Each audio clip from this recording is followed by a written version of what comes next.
नमस्कार साथियों, आज अति महत्वपूर्ण मुद्दे को लेकर आपके सामने हूँ। ऐसे प्रतापी वीर शासक जिसके बारे में कभी प्रसिद्ध कवि दुर्सा आढ़ा ने लिखा है कि माही एड़ा पुत जन जड़ा राणा प्रताप अकबर सूतो ओज के ज्यों शिराणे साहब। इस प्रकार का एक व्यक्तित्व का धनी महाराणा प्रताप, उदय सिंह का पुत्र, जयवंताबाई का पुत्र, अजबदे पवार का पति, मेवाड़ की शान, मेवाड़ केसरी, एक समय में जब राजपूताना या राजस्थान की सभी रियासतें 1570 के अकबर के दरबार में, कौन से 1570 के अकबर के दरबार में अपने घुटने टेक चुके थे और सभी के सुर कुछ मंद पड़ते नजर आए और सभी रियासतों ने अपने सर मुगल बादशाह अकबर के सामने झुका दिए। तब एक सर और एक सुर भी बुलंद रहा और एक सर भी ऊंचा रहा। वो सुर और सर किसी अन्य व्यक्ति का नहीं, स्वयं महाराणा प्रताप का था। महाराणा प्रताप ने अपने जीवन में जितनी कठिनाइयां झेली, जितने संकट झेले, हर परिस्थिति में महाराणा प्रताप ने यह साबित किया, महाराणा प्रताप ने यह तय किया कि जीवन का वो हर संकट झेल लूंगा, जीवन की प्रत्येक परिस्थिति में उभर कर आ जाऊंगा, लेकिन आन बान शान को जिंदा रखूंगा, मेवाड़ को जिंदा रखूंगा, स्वतंत्रता को जिंदा रखूंगा, त्याग और प्रेम को जिंदा रखूंगा। तब इस प्रतिमूर्ति को भारत में नहीं, राजस्थान में नहीं, पूरी दुनिया में एक विशेष ख्याति मिलती है। पूरी दुनिया में इनकी विशेष विशेषता है। तो इसका मात्र और मात्र एक कारण है कि अप्रितम प्रेम, त्याग, जन कल्याण की भावना और मर मिटने की एक अमिट परंपरा का ये पुरोधा व्यक्ति महाराणा प्रताप कब जन्मता है? 9 मई 1540 को इस दुनिया में आता है। कब? 9 मई 1540 को। 9 मई 1540 को बादल महल, बादल महल, महल का नाम है बादल, कौन से दुर्ग में है? कुंभलगढ़ के दुर्ग में। कुंभलगढ़ दुर्ग में जो महल बना हुआ है, बादल महल, उसमें 9 मई 1540 को एक सूर्य उदय हुआ और ये उदय हुआ उदय सिंह के घर। पिता का नाम उदय सिंह और जिस कोख से ये पुत्र पैदा हुआ उनका नाम है, माता का नाम क्या है? जयवंताबाई। जयवंताबाई जो पाली के अखेराज, पाली के अखेराज सोनगरा की पुत्री है। जयवंताबाई पाली के अखेराज सोनगरा की पुत्री है और उनकी कोख से एक पुत्र जन्मा है जिनका नाम है महाराणा प्रताप। परिस्थितियों की बात है, उदय सिंह के अनेक पुत्र हैं और उसमें से पराक्रमी वीर जो पुत्र है वो है महाराणा प्रताप।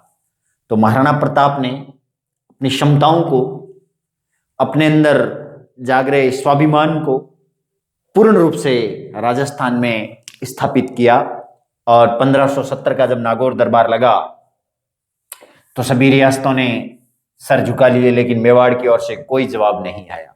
उदय सिंह उन दिनों में गोगुंदा के अंदर अपने अंतिम दिनों में थे, अंतिम सांसें गिन रहे थे और महाराणा प्रताप भी गोगुंदा के अंदर अपने पिता के उन काल में बैठे वहीं थे। कहते हैं कि उन दिनों में 1572 में उदय सिंह का स्वर्गवास हो गया।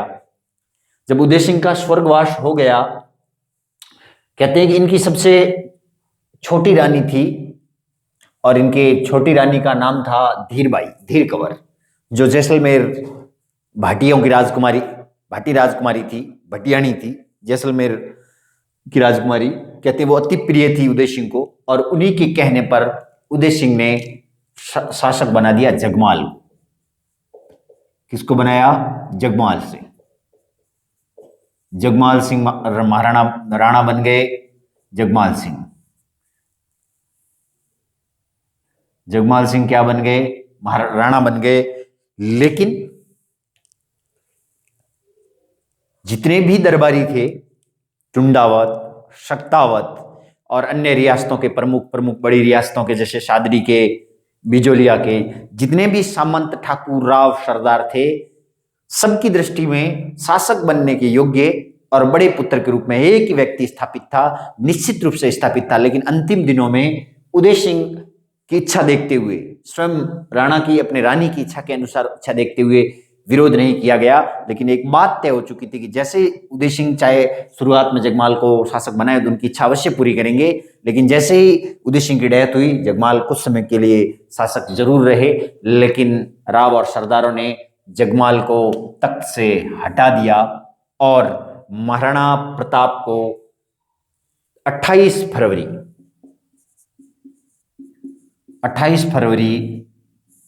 1572 को गोगुंदा में शासक बना दिया।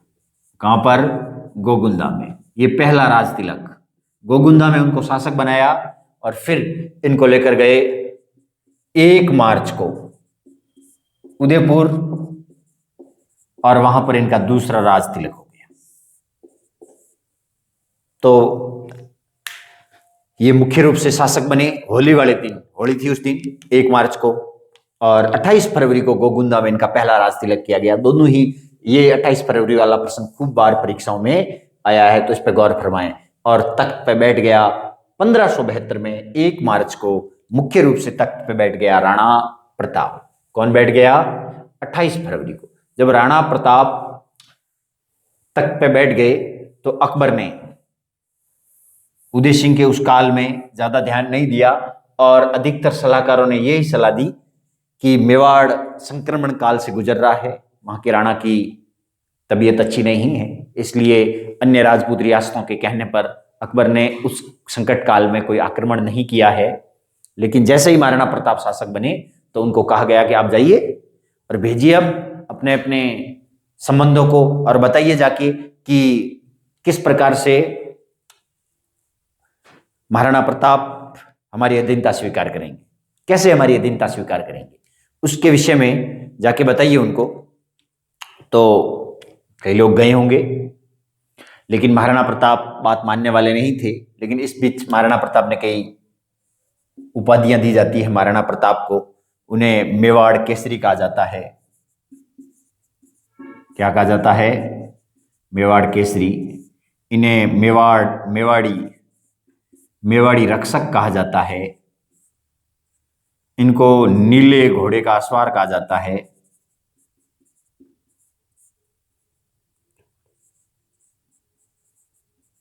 नीले घोड़े का अश्वार कहा जाता है। ये सब उपाधियां किसकी है? महाराणा प्रताप की है। इन्हें बचपन में कीका, हालांकि एक शब्द है गीगा, लेकिन इन्हें कीका कहा जाता था। बचपन का नाम क्या है इनके? बचपन का नाम जो नाम है वो है कीका। तो ये तो महाराणा प्रताप के बचपन का नाम है। महाराणा प्रताप ने ये पूरे के पूरे उस काल के दिनों में एक विशेष ख्याति हासिल कर ली।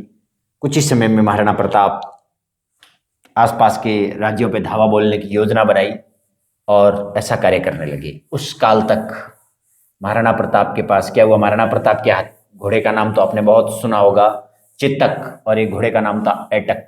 इनके हाथियों के नाम आपने सुने होंगे, राम प्रसाद। महाराणा प्रताप का एक घोड़ा था चेतक और एक का नाम था एटक। महाराणा प्रताप के हाथी का नाम है लूणा और एक का नाम था राम प्रसाद। ये महाराणा प्रताप के प्रसिद्ध हाथी हुआ करते थे, जिनके कभी न कभी एग्जामों में प्रश्न पूछे गए हैं। कहते हैं कि महाराणा प्रताप बड़े ही धुरंधर वीर हुआ करते थे। इसी काल में अकबर ने मेवाड़ तक सूचना पहुंचाई, क्योंकि सबसे महत्वपूर्ण रियासत थी ही मेवाड़। जब सबसे महत्वपूर्ण रियासत मेवाड़ है तो निश्चित रूप से मेवाड़ तक सूचना पहुंचाना अनिवार्य था।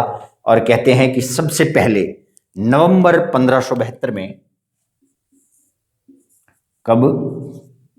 नवंबर 1572 में दरबार के सबसे इंटेलिजेंट, बोलने में चतुर, बात करने में चतुर, अपनी बात को मना लेने में होशियार व्यक्ति को, जो वहां का सबसे उस समय का हाजिर जवाब व्यक्ति है, जिसको कूटनीति का एक बेहतरीन नमूना कहा जाता था अकबर के दरबार में, और नाम होता है जलाल खां कोरची।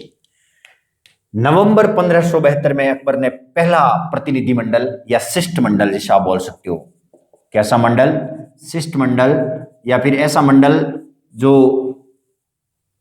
मेवाड़ भेजा कि भाई आप अधीनता स्वीकार कर लें, अन्यथा आपको मुगलों का कहर झेलना पड़ेगा और बचा कुचा राज्य है वो भी नष्ट हो जाएगा, इस राज्य के पास भी आपकी सीमाएं नहीं बचेगी।